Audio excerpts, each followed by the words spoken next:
With over 30 years of experience in the job force, you can bet I've run into a variety of people. Some average performers, some stronger than others, a few top performers. Conversely, I can count on one hand a few people I've run into that just weren't giving their best.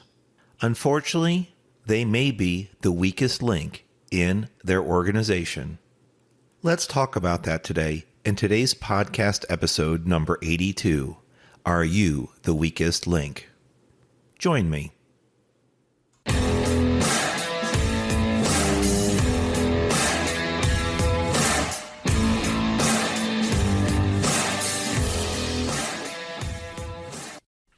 Welcome back to the Career Growth Made Easy podcast. I'm your host, Craig Ansell. Today's episode is number 82. Are you the weakest link? Hey there, so before we get into today's show content, I want to let you know I'm really proud that I moved into a new office setting. I'm hoping that the audio quality is going to be just as good or even better, the echo is minimized, and just overall, everything sounds terrific. Go ahead and leave some comments in any of our social media at Craig Ansell for LinkedIn, Facebook, or Instagram to let us know how we're coming through loud and clear or there's some room for improvement. If you do notice something, a bug or a glitch, please be specific so I can work on it with my team and we can provide you the absolute best audio quality and content going into the new year. Back to our show. The topic is episode 82.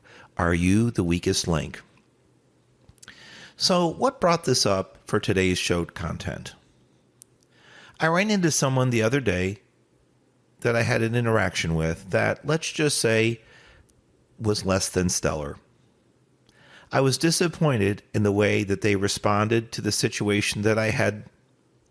I was disappointed when I asked for solutions that they rejected my ideas.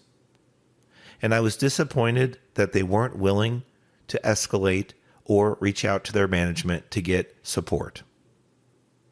If you've ever run into a situation, whether it's out in shopping, out in the service field, customer service by phone or internet, you might know what I'm talking about. There's just someone that rubs you the wrong way. You can't seem to get through to them about the situation at hand, the urgency of the matter, or your concern is not being validated on their end. You might talk and explain yourself till you're blue in the face, as the old expression goes, and the listening party just isn't processing.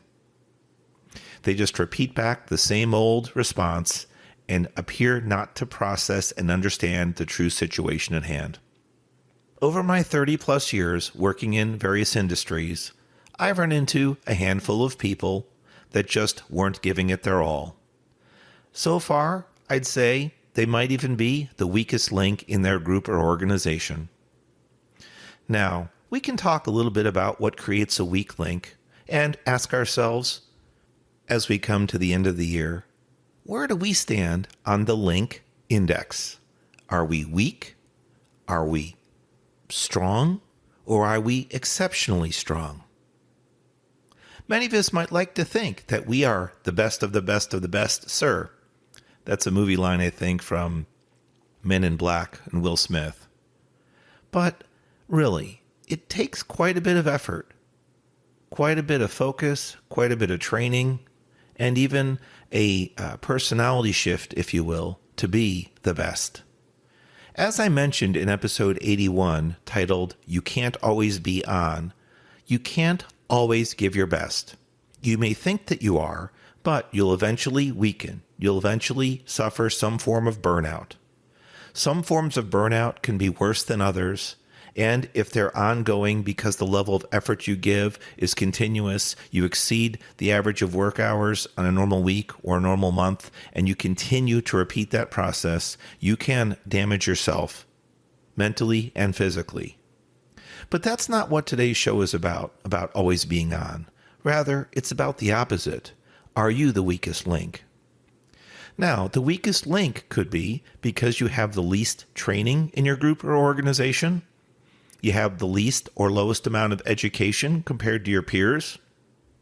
Or it could be the level of knowledge you possess with regards to the product or service that you're supporting. There's one other thing, though. It's not always about education, knowledge, or training.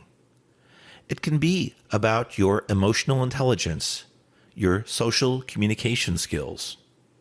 Many times, that can be the basis for what forms the weakest link.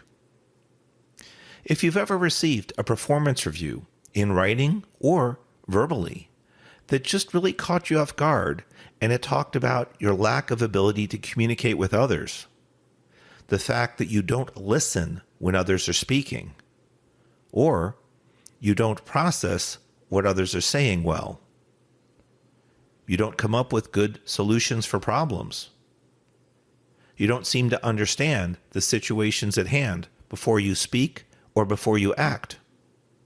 You always like to take the center of attention and be the one that speaks the most during meetings. The problem is, the information that you're sharing just isn't valuable. It does not pertain, and it's not focused on the topic at hand. You're just talking to talk, so to speak. All those areas can be signs of a weakness with your emotional intelligence and your social communication skills. I have an older episode I'll try to look up during the show, and if not, I'll pause and go ahead and get the title for you later. But it was called the 3 Ps, and it stood for Powerfully Placed Pauses. You should look that show up and listen to it if you have time. I'll try to dig that up in the near future and see if I can get that for you. What it was about was knowing when to be quiet and listen, and knowing when to speak. Yes, okay, it was episode 51, Powerfully Placed Pauses. You might want to bookmark that and give that a listen. I'll put a link in the show notes. But why I bring that up is also about today's show, about being the weakest link or wondering if you are. How well do you truly listen when others are speaking? Do you wait for others to finish before you respond? Have you caught yourself talking over other people and then almost having to apologize because you've kind of run on and take the mic from them, so to speak? How about with emails or texts? Do you read the full email or text message and then respond thoughtfully, concisely, and clearly? Or do you read the first part of it, assume that you know what the rest of it's about, and you respond quickly just to get it checked off as if to be a to-do item and you wanted your slate clean? The weakest link can be caused by a number of situations, as I mentioned, but one of the biggest is lack of communication. An example that I faced was when I needed something from a particular group within our company years ago, and I reached out to that person, confirming that that was their job skill or job set. Basically, they had not been responding to my emails, so I followed up by phone call to ensure that they received my messages and understood the urgency. I basically was met with being told they were too busy. They had too much on their plate and they were unable to help me. I asked them if they understood what the request was for, what project it was for, and the fact that it was urgent because not only did it need to support our company, but it also needed to support the end customer. We needed to provide that service. We needed to provide that end product. They understood it all and certainly had time to talk to me by phone, but I was repeatedly met with, "I'm too busy, I don't have time." Sometimes that stumped me, but in this particular case, I had a good idea in mind. I took a pause and I thought, because you're so busy, I looked up and I noticed that your manager is person X. Would you mind that I reach out to your manager just to let them know how busy you are so they can acknowledge it and maybe they can offer some assistance? That way, the person knew that I was going to escalate the matter or raise it to their manager's level of attention, and that I would also copy them so that they were aware of the situation and I wasn't going behind their back, so to speak. When that happened, that manager didn't respond by email either, so I reached out by phone as well in a prompt fashion. I was basically met with the same story. That manager was too busy, his employee was too busy, and they didn't have time to support my needs, which ultimately were to support the end paying customer. That was frustrating in itself. I didn't see the need to escalate one matter further into director level leadership because I had seen that not only at the individual contributor level, the base working level, there was a problem, being too busy or perceived too busy, but with the first layer of management, they were also too busy to support. Typically, when you escalate or raise something to a manager's level of concern, there should be some type of support function in place that if the employees are too busy, the manager should be able to delegate to another person on their staff to help with that situation, or the manager themselves may have been actually one that came and promoted up from the lower ranks. They should be able to do that role or position as well. If not, with their network at the managerial level, they may be able to spread the workload out and ask others for help. That's not the case what happened to me in this particular situation. Realizing I hit 2 dead ends and that time was running short for my request and my ultimate customer need and the due date, I reached out to my management to let them know, not ask by the way, I reached out to let them know what my plans were, was basically to bypass the base level working person and that manager and perform their job function by learning how to do it and going around them working with their network. My management in this case supported me. Now, mind you, I didn't do it aggressively and I didn't do it rudely or with the fact that I was trying to offend or demean someone. I simply had the focus of the end customer in mind, and when I worked through that process, I explained to other people that I was working with, potentially this person's peers or this manager's peers, that they were both busy and that we had a solution that we needed to apply. Others eventually did help me. I realized I wasn't the best person to take on that role because I had not performed that activity before, but using the network that those two had, I was able to be resourceful and complete that activity, ultimately ending with a solution. Now, how much time did it take? And did it also require me to work nights and maybe some part of my weekend? Yes, it did. Will I ever call on that person again? It's not likely. Although people can change, I'm pretty sure that was something that was formed in fashion and deep rooted in their inner soul, that they were just, quote, too busy. I thought speaking to the manager might improve things, but sometimes the tree rots from the top down, meaning it's not always happening at the base level, that other levels of management might support that unfortunate negative view or negative trend with the appearance, I'm too busy, we're too busy.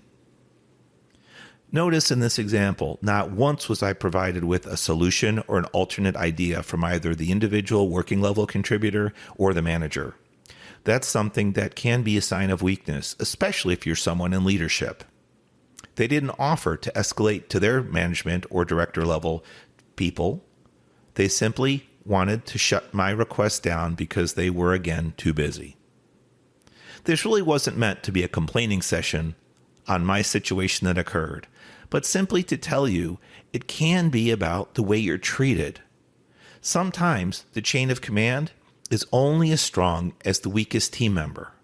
Sometimes there's a weak team member at the base level, the individual contributor level. Sometimes that weak link can be someone in management. As in this last case, it was at least someone in the first level of management. Perhaps if I had gone higher up to the director level or senior vice president level, I might have seen a similar situation. The unfortunate part working with those two individuals, they likely aren't high performers, they likely aren't getting a large portion of work done, and they believe that they're extremely busy. What if someone were to offer them a solution, such as the Career Growth Made Easy podcast? What if there were ways to improve their efficiency and learn how to place powerfully placed pauses in their conversations? What if they learned how to listen more than they talk? If you've ever been in a weak link position, thinking that you were the strongest one and yet realized you were showboating or thought you knew the answer, but in reality weren't the best person to solve that problem or answer that question, it's good that you stood up and spoke up. But sometimes if there's others in the room or other resources that are available, it might be easier to let them handle the situation. Listen to what they communicate. Listen to how they communicate. Take notes. You can ask questions during your call or your meeting. You can additionally reach out to those people, perhaps they're SMEs, subject matter experts, and you can ask them after the call, hey, on the topic we just discussed, I had a question about this. Why did you choose to answer it this way? Or how does the process work that you explained on the phone? I'd like to learn more. So, where we're going with today's episode, are you the weakest link? Perhaps you're not. Many people aren't. It takes a lot of effort to become stuck in your ways and, basically to be burned out and unwilling to perform. But if you're on the way there because you've just done too much in 2020 and 21 and just really felt the strain and stress of COVID, take a breather. Take a break during this holiday season before we crank into 2022 full bore. And just reevaluate yourself. Ask yourself, where are you in the chain link sequence? Weakest, average, good, great, or perhaps exceptional? Now, warning, if you think highly of yourself, that's a good thing, but get some peer checks, talk to family, talk to friends, talk to some colleagues, and ask them where your strengths are and where your weaknesses lie, because I assure you, everyone has strengths and everyone has at least one weakness. And if you don't like to hear the word weakness, I joke when I help people with interviews, and if they can't find that weakness, I tell them, okay, you have many strengths. What is your least strength? That's just some food for thought, a different way to look at things, to pick your brain and make you go, Thanks for listening to episode 82 of the Career Growth Made Easy podcast. I've been your host, Craig Ansell. We are at December 20th. Christmas is around the corner. Happy holidays to all. Merry Christmas. And we'll see you one more time before the new year. Have a wonderful week ahead, my friends. Wherever you are and whatever holidays you celebrate, peace and God bless. Remember, you don't have to be the weakest link.